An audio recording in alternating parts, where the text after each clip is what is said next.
यमराज से चालाकी। बहुत समय पहले की बात है। एक नगर में हरिलाल नाम का एक व्यक्ति रहता था। उस व्यक्ति ने एक हाथी को पाल रखा था। विधाता के निश्चित समय अनुसार एक दिन उस हाथी की मृत्यु हो गई। यमराज के दूत उस हाथी की आत्मा को यमलोक लेकर गए। यमराज ने चित्रगुप्त से उस हाथी के कर्मों के बारे में जानना चाहा। तब चित्रगुप्त ने यमराज से कहा कि प्रभु, इस हाथी ने अपने जीवन में कभी भी गलत काम नहीं किया है। इसके कर्म काफी अच्छे रहे हैं। तब यमराज खुश होकर हाथी से कहने लगे कि हम तुम पर प्रसन्न हैं, क्योंकि तुमने अपने जीवन में हमेशा अच्छे कर्म ही किए हैं। इसलिए मैं तुम्हें वापस पृथ्वी लोक पर भेजना चाहता हूँ। हाथी ने यमराज से कहा कि हे प्रभु, यदि आप मेरे ऊपर प्रसन्न हैं, तो हमें यह वर दीजिए कि इंसान हमारे ऊपर कभी भी सांसद न कर सके। ये सुनकर यमराज काफी आश्चर्यचकित हो गए। उन्होंने हाथी से कहा कि है गजराज, मनुष्य तो काफी बुद्धिमान प्राणी होता है, फिर तुम उनके साथ क्यों नहीं रहना चाहते हो? तब हाथी ने यमराज से कहा कि हे प्रभु, मैं यह नहीं चाहता कि कोई मनुष्य हम पर शासन करे, क्योंकि मनुष्य के साथ रहना हमारे लिए काफी कठिन है। मैं इसलिए कह रहा हूँ क्योंकि ये लोग काफी होशियार होते हैं। यमराज ने हाथी से कहा कि ठीक है, यदि तुम्हारी बात सही निकली तो तुम जैसा कहोगे वैसा ही करेंगे, और यदि तुम्हारी बात झूठी निकली तो जैसा हम कहेंगे तो तुम्हें वैसा ही करना होगा। हाथी ने कहा कि ठीक है, मुझे मंजूर है। तब यमराज ने यमदूतों से कहा कि जाओ और इसके मालिक को यमलोक लेकर आओ। 4 दूतों को हाथी के मालिक को लेने के लिए पृथ्वी लोक पर भेजा गया। यमदूत ने देखा कि हरिलाल सो रहा था, तो चारों दूतों ने चारपाई सहित उस हाथी के मालिक को उठा लिया और यमलोक की तरफ बढ़ने लगे। हरिलाल की बीच में नींद खुल गई। उसने देखा कि वह तो आकाश में है, और जब उसने नीचे देखा तो जमीन ही गायब थी।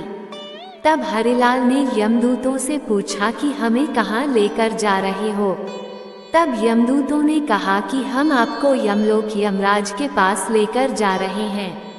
तब हरिलाल ने कहा कि यमलोक तो मृत्यु के बाद लोग जाते हैं, मैं तो अभी जिंदा हूँ। दूतों ने कहा कि आज यमलोक में जिंदा इंसान की जरूरत है, इसलिए हम तुम्हें यमलोक लेकर जा रहे हैं। हरिलाल काफी होशियार था। उसने काफी देर तक सोचा, फिर उसके दिमाग में अचानक एक तरकीब सूझी। उसकी चारपाई पर ही बगल में कागज और कलम थी।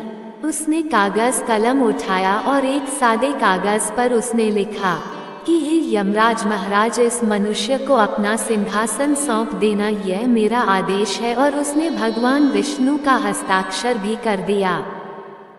यमदूत हरिलाल को लेकर यमलोक पहुँचे। वहाँ यमराज हरिलाल को देखकर काफी खुश हुए। हरिलाल ने यमराज को वह कागज थमा दिया, जिसे पढ़कर यमराज अपने सिंहासन से उठ खड़े हुए और हरिलाल को यमलोक का राजा बना दिया। यमराज महाराज हरिलाल की होशियारी देखकर काफी आश्चर्यचकित हुए। अब यमलोक पर हरिलाल का शासन हो गया था। हरिलाल ने चित्रगुप्त को आदेश दिया कि जो भी लोग नरक लोक में हैं, उन्हें स्वर्ग लोक में भेजा जाए और नरक लोक का द्वार हमेशा के लिए बंद कर दिया जाए। अब जो भी लोग मरने लगे वो सभी स्वर्ग लोक में जाने लगे।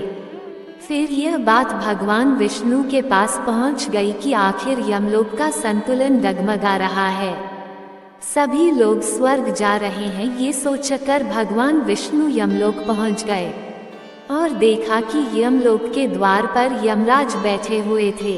ये देखकर भगवान विष्णु ने यमराज से कहा कि यमराज, आप बाहर क्यों बैठे हुए हैं? तब यमराज ने भगवान विष्णु को हरिलाल के द्वारा दी गई उस कागज को दिखाया, जिसमें लिखा हुआ था कि इस मनुष्य को यमलोक का सिंहासन सौंप दिया जाए, और नीचे भगवान विष्णु का हस्ताक्षर भी था। ये देखकर भगवान विष्णु हंसने लगे और यमराज से कहा कि तुमने किसी जिंदा मनुष्य को यमलोक में बुला लिया है क्या? तब यमराज ने कहा कि हाँ प्रभु, मैंने एक जिंदा मनुष्य को धरती से यमलोक में बुलाया है। तब भगवान विष्णु यमराज के साथ हरिलाल के पास पहुँचे। हरिलाल भगवान विष्णु को देखकर सिंहासन से उठ खड़ा हुआ और भगवान विष्णु से बोला कि प्रभु, मेरी यही इच्छा थी कि मैं आपको अपने समक्ष बुलाकर आपके दर्शन कर सकूं, इसलिए मैंने ये सब कुछ किया। हरिलाल की यह बात सुनकर भगवान विष्णु बहुत प्रसन्न हुए। यमराज ने हाथी से कहा कि हे गजराज, आप जीत गए और मैं हार गया। उसके बाद यमराज ने हरिलाल को वापस पृथ्वी लोक पर भेज दिया और उसके दिमाग से यह सारी बातें भुला दी, और यमराज ने गजराज को भी पृथ्वी लोक पर भेज दिया। दोस्तों, आपको यह वीडियो अगर पसंद आई हो तो वीडियो को लाइक और ऐसी ही अच्छी कहानियों को सुनने के लिए चैनल को सब्सक्राइब करें और अपने दोस्तों के साथ शेयर करें। धन्यवाद।